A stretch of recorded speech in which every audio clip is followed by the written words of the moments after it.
Hey everyone, this is Casey with C. Reeves Makes.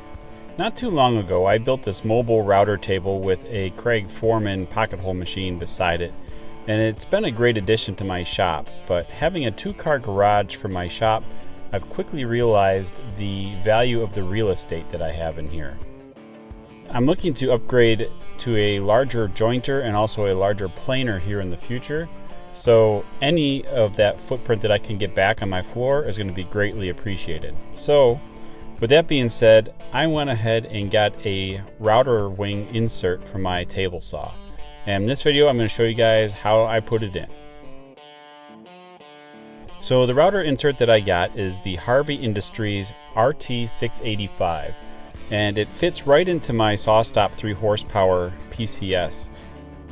First off, you start by removing all of the existing elements of the SawStop that pertain to the router insert area. That being the front fence and any rail components that you have. I've got the Woodpeckers rip flip on here, and as well as removing the leg sets from your crossbars as well.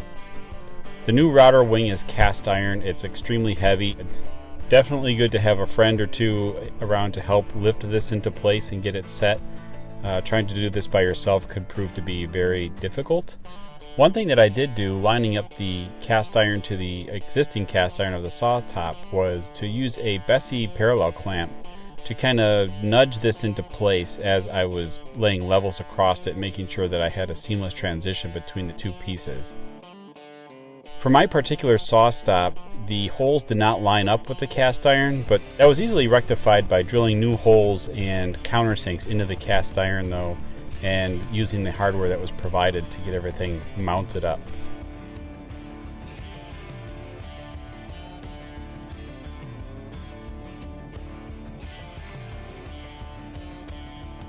After that, I did a quick fit and make sure everything looked good up on top. Down below, I also installed the Harvey Industries dust collection box.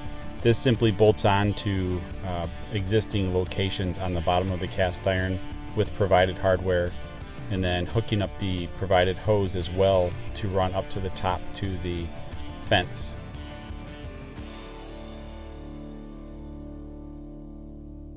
Everything went together really nicely, and the fit and finish of the Harvey products is top notch. There's not much out there that matches the quality and the design aspects of what they're putting out right now.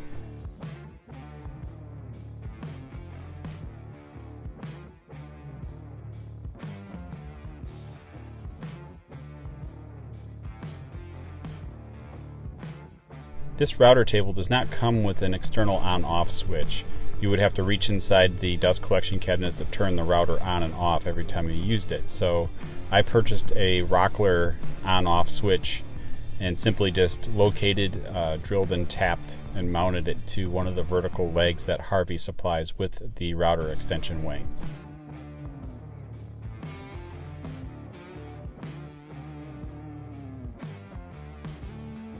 I have to say that this router fence is by far one of the best fences I've seen, really, in respect to any kind of woodworking fence. It has a ton of adjustments and features on it that really make it stand alone in the product line, looking across the board at other fences out there. Harvey does not offer an actual router insert with the router table and fence system. They give you the opportunity to pick and choose whatever you want to use.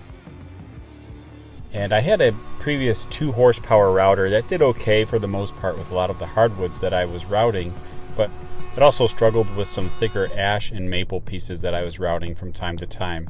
So I wanted a beefier motor, and with that being said, Woodpeckers offers a router lift kit that comes with a 3 horsepower standalone router motor that is variable speed as well. So that was kind of a no-brainer. That it is a pricier kit, but for the most part, this is going to really help me step up the routing game on this table and also what I'm doing in some of my projects. Assembling and putting in the router insert was really straightforward. Again, the instructions are really well laid out and easy to follow. All the hardware is provided. Everything goes together really nicely, and it dropped right into the insert. It did take some time to get everything kind of leveled and flush, but that's again just really taken the time to focus on doing it the right way. Overall, this whole area of my table saw now sees just as much work as the main saw part.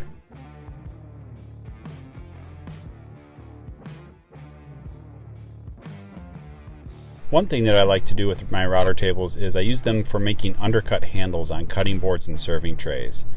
Simply, I just lay out the front and rear flip stops so that I can run a start to finish pass on a bowl bit with a follower bearing on it. And this produces some really nice clean undercuts, and I can come into them and move quickly across them to prevent burning on woods kind of like this cherry. So that is a great feature of using a router table and creating something as simple as cutting boards and putting handles on them.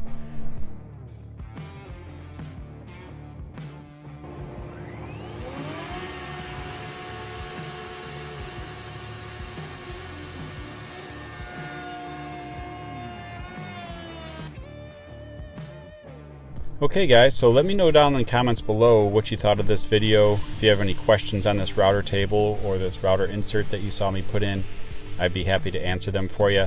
And stay tuned for that follow-up video